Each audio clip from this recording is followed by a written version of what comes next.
Hello everyone.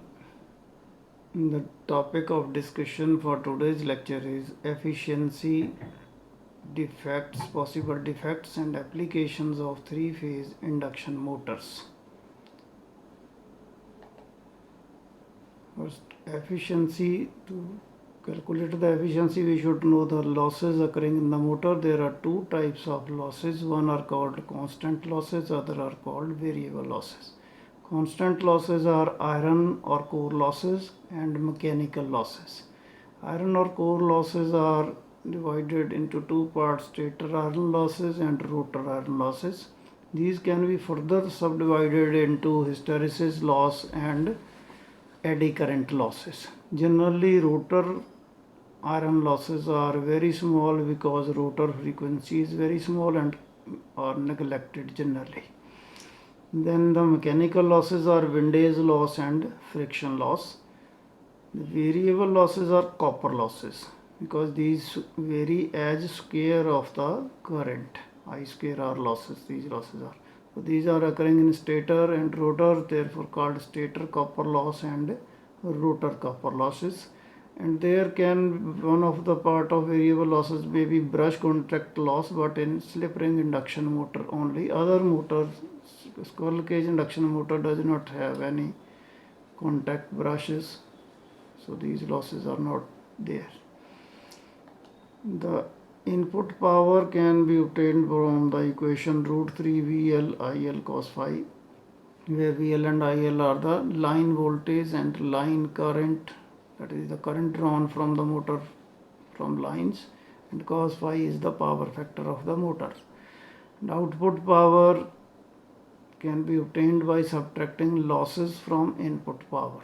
So root 3 VLIL cos phi minus PI plus PC, where PI is iron losses and PC is copper losses, or this PI is constant loss and this PC is variable loss.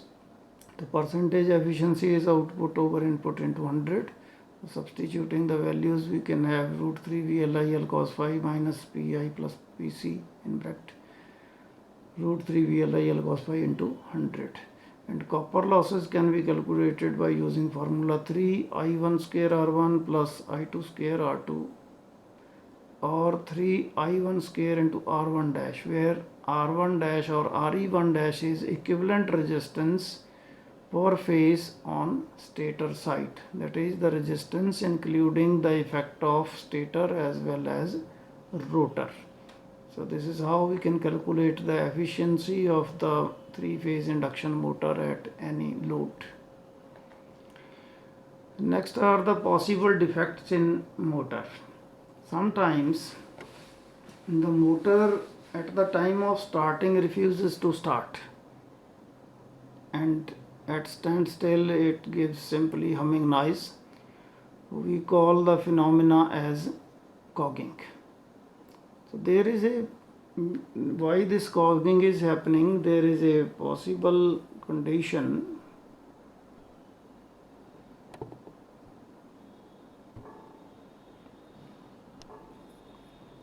that if we take a part of the stator winding and rotor winding here,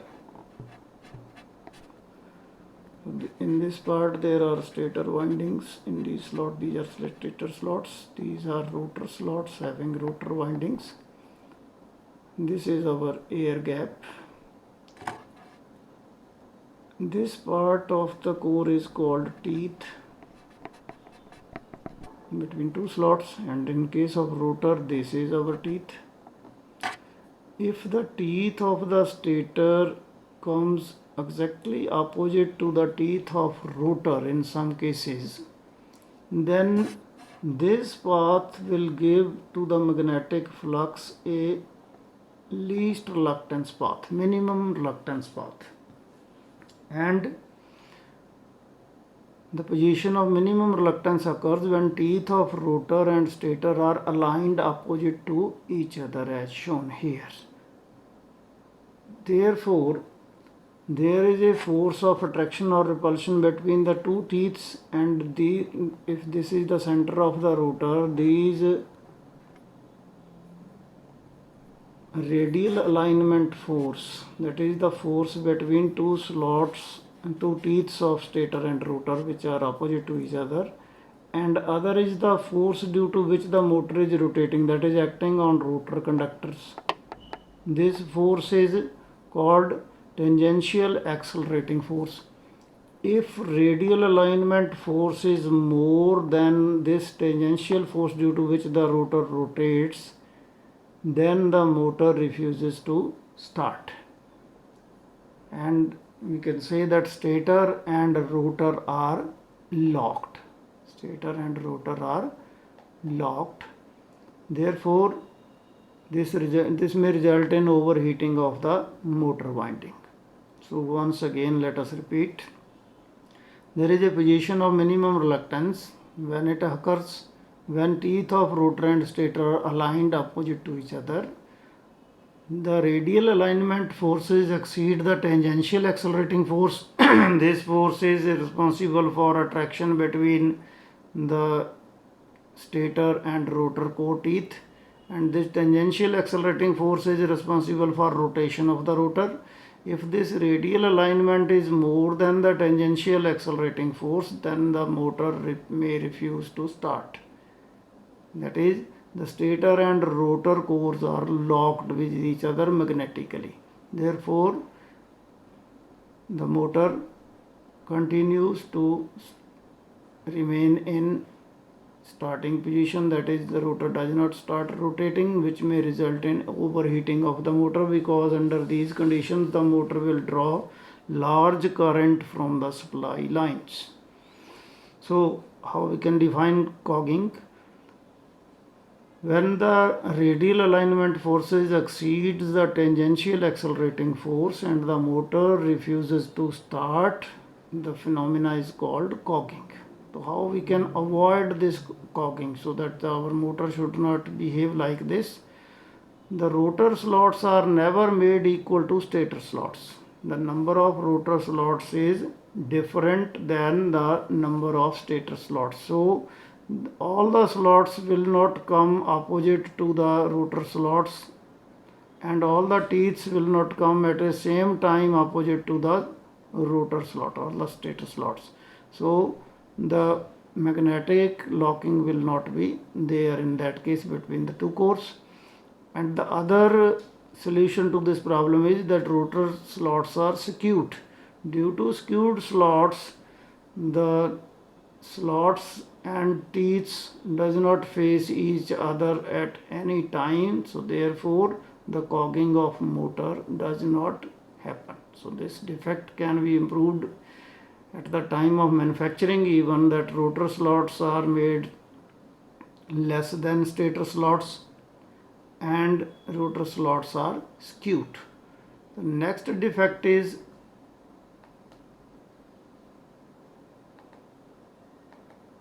crawling. In case of crawling, the motor starts up but continue to run at a speed little less than 1/7 of the synchronous speed. The phenomena is called crawling, and the motor is said to be crawling under these conditions. That is, the motor does not pick up its full speed, rather after starting it crawls or it runs at a speed little lower than 1/7 of the synchronous speed. Now what is the reason or causes of this defect? The torque, there are harmonic fluxes in the motor. The main flux produces a torque curve like this, which we have already discussed. Torque curve that is produced by main flux, that is at main frequency. But there are harmonics produced in the motors which carry the currents at different frequency to the main frequency. It may be 3 times the frequency of the rated frequency, or it may be 5 times or 7 times, like that, and are called third harmonic, fifth harmonic and seventh harmonic. The seventh harmonic is very effective in torque slip curves. That's why it continues to run at 1/7 of the speed under crawling conditions. The motor cannot accelerate further. Why? Because torque due to 7th harmonic flux. If this curve is due to the main flux, then 7th harmonic will produce a curve like this, which will complete its cycle, its path in 1/7 to that of the rated. So up to here it's okay that this torque is adding to our main torque, and beyond this point, which is little less than 1/7 of the synchronous speed, at this speed the torque due to 7th harmonic decreases and creates a dip in the main torque or resultant torque curve. This dip may result in that the torque is less than the load and the motor does not accelerate and continues to run at this speed and is said to be crawling. To avoid crawling, the simple solution is that if the motor is on small load, the load may be momentarily reduced and the motor will pick up speed. The other remedy which is made at the time of manufacturing, that is a short pitched distributed winding is used. Short pitched distributed winding. We have discussed that the coil span, that is one coil side, if it is in one slot, then the other side is approximately 180 degree to that. Now we will place the coil in such a way that it is the angle is less than 180 degree. If the angle between two coil sides is less than 180 degree, the winding is said to be short pitched. So by proper choice of coil pitch, we can reduce the possibility of crawling. Then distributed winding. If all the phase conductors of one phase are placed in one slot under one pole, then the winding is said to be concentrated. If these coils are spread in number of slots, then the winding is called distributed. By using short pitched and distributed winding, the crawling effect is minimized.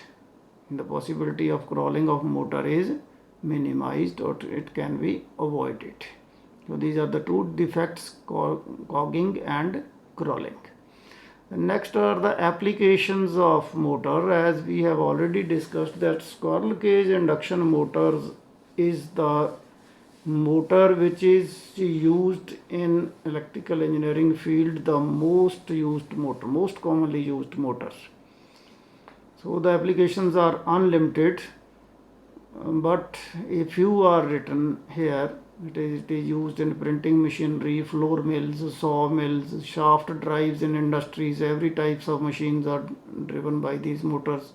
Various pumps, centrifugal pumps and other pumps which are used for pumping petrol, diesel, water or sewerage, everything. All pumps are using squirrel cage induction motors, and prime mover for small generators. Similarly, the slip ring induction motor may be used in rolling mills where starting torque required is high, lifts and hoists, big floor mills, large pumps, line shaft of heavy industries where load is large, and prime mover with medium and large generators. So these are the few important applications of squirrel cage induction motors.